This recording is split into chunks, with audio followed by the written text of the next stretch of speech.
قلب وناكسن دقيستيال مركلة مال كستو أدنى مقليسان مدحوينياش الصومالية هي جيبوتي حسن شيخ محمود إسماعيل عمر قله هي maanta booqday magaalada beledweyne ee gobolka Hiiraan labada madaxweyne ayaa halkaasi kula kulmay ciidamada AMISOM iyo qayb ka tirsan bulshada reer beledweyne warbixintan waxa magaaladaasi ka soo diray wariyaha VOA Xuseen Xasan Dhaqane safarkan ay maanta beledweyne ku yimaadeen labada madaxweyne jamhuuriyadaha Soomaaliya iyo Djibouti ayaa waxa ku weelinayay ilaa 6 wasiir taliyaha ciidamada militariga iyo taliyaha hay'adda nabad sugidda qaranka madaxweyne xasan sheekh maxamuud ayaa inta badan hadalkiisa waxa uu ku qaatay colaadaha ka jira qaybo kamid ah gobolka Hiiraan arinta colaadaha deegaanka ka jira waxaan u maleynayaa markii koowaad iyo markii labaad iyo markii saddexaad midna maaha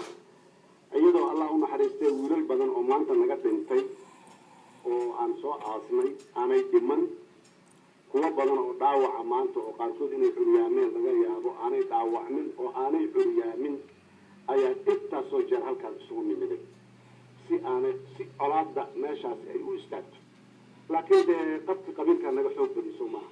gabarteenu guur ma gasho haddana saa yeelin kuwa kale gabarteenu saan haddana yeelin waxba soo ma ayan kordhin maantana waxaan haynaa natiijadeedii meeqa hooyo ayaa gablantay meeqa carruura ayaa agoon ah maanta oo ku dhimatay dhulkiina weli meeshuu ku yaalla dhulkii ma tegin mana dhimanin mana guurin meeshuu ku yaalla wiilasheenina waa dhinteen qaarkood waa xuryaameen qaar muxuu ahay waa dhaawacan ilaa maanta la ildaran yihiin xumaanta iyo xiqdiga walaalkii iyo wiil iyo abtigii kala gashay weli way taagan tahay sii wadaynaa ma soo joojinaynaa haddii aan joojinayno reer Hiiraan waxaa looga baahan yahay qaar ahaan beledweyne iyo agagaarkiisa dadka degan inay go'aankaas ay gaaraan walaalaheen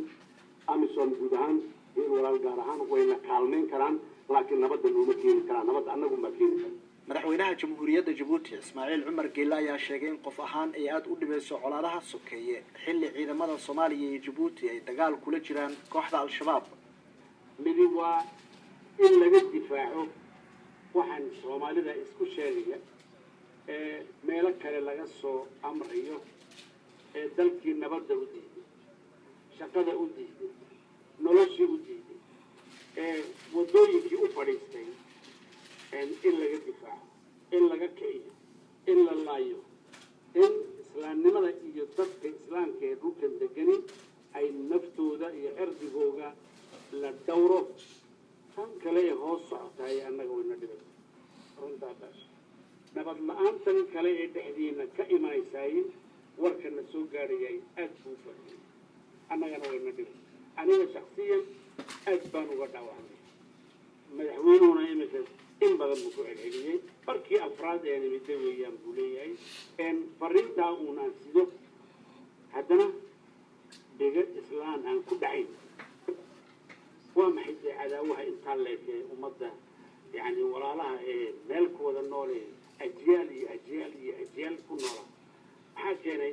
inay diin daadiyaan dadku hadduu isdiido wada hadla odayuu leeyahay anna codkaygaan ku kordhinaya maanta marti baan idiin ahay martina waxay doonta waa la siiya annaga la siiya nabadda maanta dardaaranna waa nagaga tagaya magaaladeydii kolkaan ku noqdo dadkii tallaabay qaadeenoo way wada hadleenoo way iscafiyeenoo wixii ciidankeennaas halkaa joogay uu karayo iyo wuxuuna karaynba anigu waan ku amrayaa inuu bogsiiyo madaxweyne xasan sheekh maxamuud ayaa ballan qaaday in dawladdu ay bixinayso dhammaan wixii hanti ah ee ku burburay haddii ay dadku nabadda qaataan wixii colaadda ku baaba'ay sidii dib loogu hagaaji lahaa haddii beer baaba'day iyo haddii degaan guryo baaba'ay ay yihiinba in ay dib u hagaajiso oo ay wixii dawladda awooddeedana ku hagaajiso wixii kaalmo ay u weydiisan karta caalamkana ay ku hagaajiso oo maxaan ku ihahdaa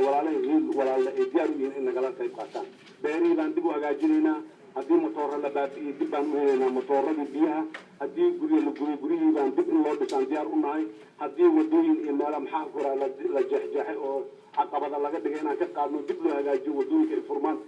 laakiin waxaasoo dhan waxaan ka maqsuudeen inaan go'aansadaan nabad in la qaato waayo inta la xusuusto madaxweyne Ismaaciil Cumar Geelle waa madaxweynihii ugu horeeyay ee gobol booqdo madaxweyne xasan sheekh maxamuudna waxa ay noqonaysaa booqashadan tii afraad ee uu ku yimaado magaalada beledweyne tan iyo markii uu xilka qabtay حسين حسن دقني VOA بلدوين.